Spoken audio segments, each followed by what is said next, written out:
a young African in the diaspora, when I left my country, my home country, I was filled with hopes, dreams, aspirations, and I actually had the blueprint of how I was going to try and assimilate into the system, what I wanted to achieve, and exactly how I thought I was going to achieve it.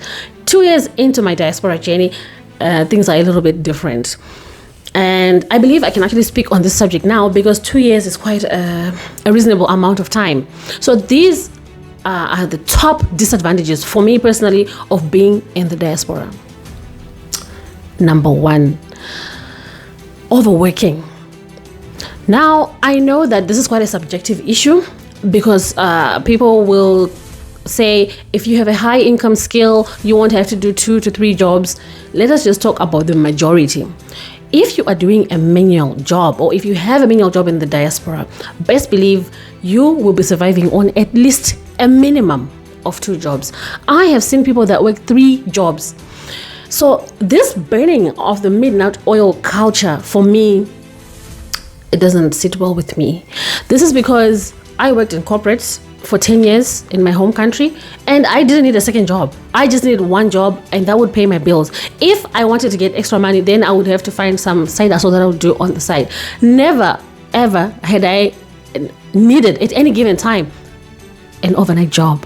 The system in itself that is back home is completely different.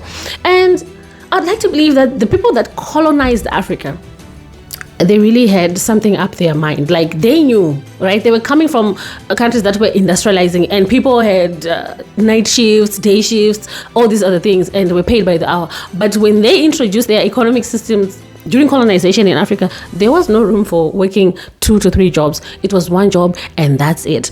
There is a reason for that. Working 2 to 3 jobs is just not sustainable physically, mentally, financially.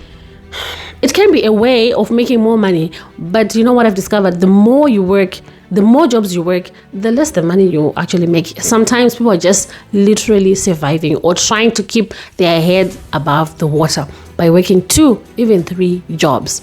For me, this is a straight no, which brings me to the second disadvantage.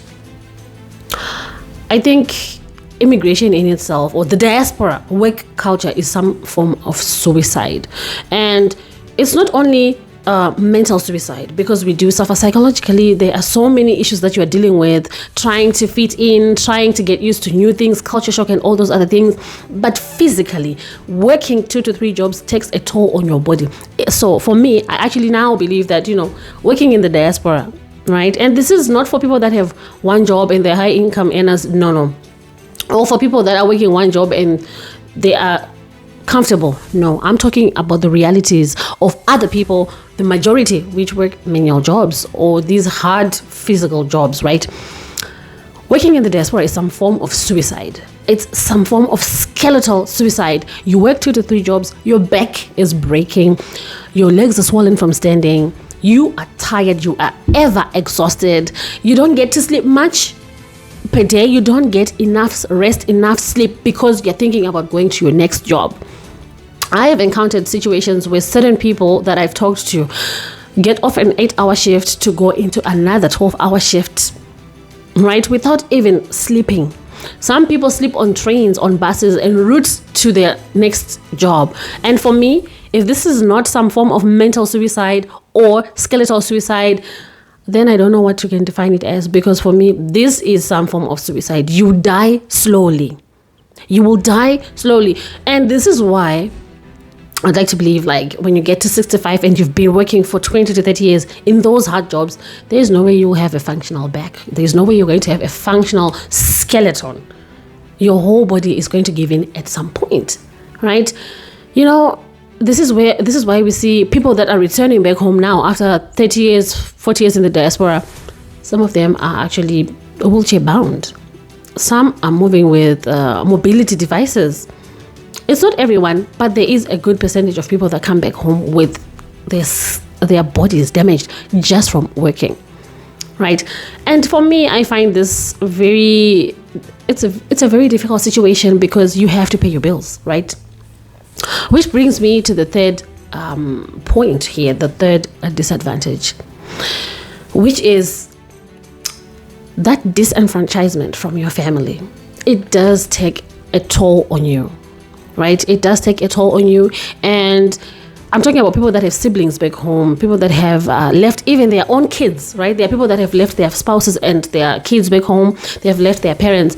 Each year that goes by, you are aging, your parents are aging, people are dying, right? Your kids are growing up. That disenfranchisement, that time or that you were supposed to spend together with your family is not there because you're out there working. There is no way you can afford to go back home twice a year. At most, you can go once a year. Some people have not been home in 5-10 years even.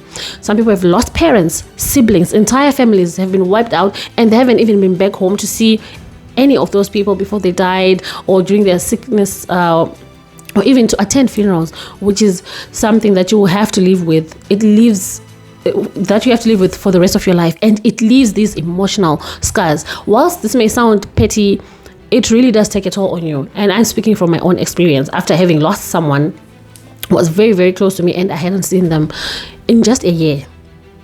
You will never recover mentally, right? So for me, this is one of the downsides of being in the diaspora. Now, I know people will say, oh, there's a reason why you left your home country. Always remember your why. You know your why, which is most of the time, it's economic suffering. You are an economic refugee. You are trying to make a better life for yourself, and you're trying to see if you can establish a better future for your kids, if you've got kids, or even for yourself or for your siblings, if you plan on getting them to come over to where you will be. But most of the time, whilst the grass looks greener from afar, when you finally get there, you realize it was a mirage. You know, when you're in the desert and you are really, really thirsty, you will see water ahead of you. When you walk there, you are motivated. You walk there, you get there, there's no water. That's what the diaspora looks like for most people. It's a mirage.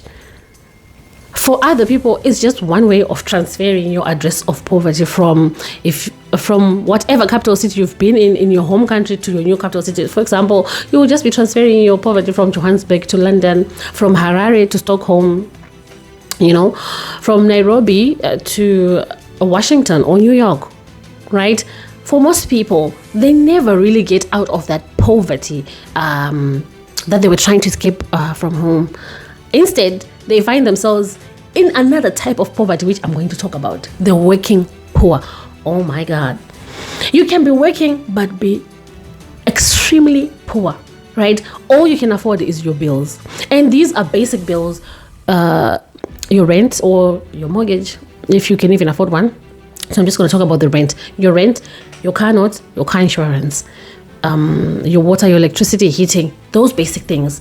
They will have you in a chokehold.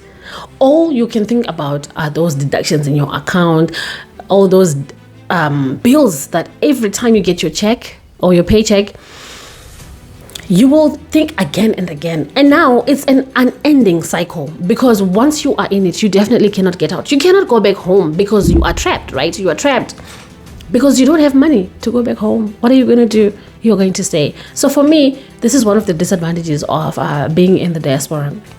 You never really reach that financial freedom that allows you to live life comfortably. And most people, I know people will come at me and say, oh, we can afford houses, we can afford cars. You can afford on credit, right? So there is that illusion of comfort, but it's not reality. Because if you want to know the real owner of that car that you can suddenly afford in the diaspora, lose your job for about a month and not be able to make those payments, you will see the real owner coming for that car. So for me, that illusion of comfort is what keeps other people going. That, oh, at least I can buy a car. Okay, at least I can buy a house. It's all on credit, all debt. And this is a topic that I'll get into another day. But for today, these are one of the disadvantages of being in the diaspora. It's that illusion of comfort that keeps you there. It's sort of like a drug, right? It is a drug. It will keep you sedated and just to keep you getting by, essentially. One of the other disadvantages is that you will never belong. Your children will never belong in that country, in that society. Even if you get your permanent residency, even if you get your citizenship, you will never belong. And the system is designed in such a way that it will acknowledge you as an outsider. I mean, I'm going to speak to Africans here. By just looking at your skin color, they can tell. Like, they will tell you, oh, go back to your home country. We've seen this happen in Ireland, right? In the recent months, we've seen this happen in France. And just now, it's currently happening in the UK.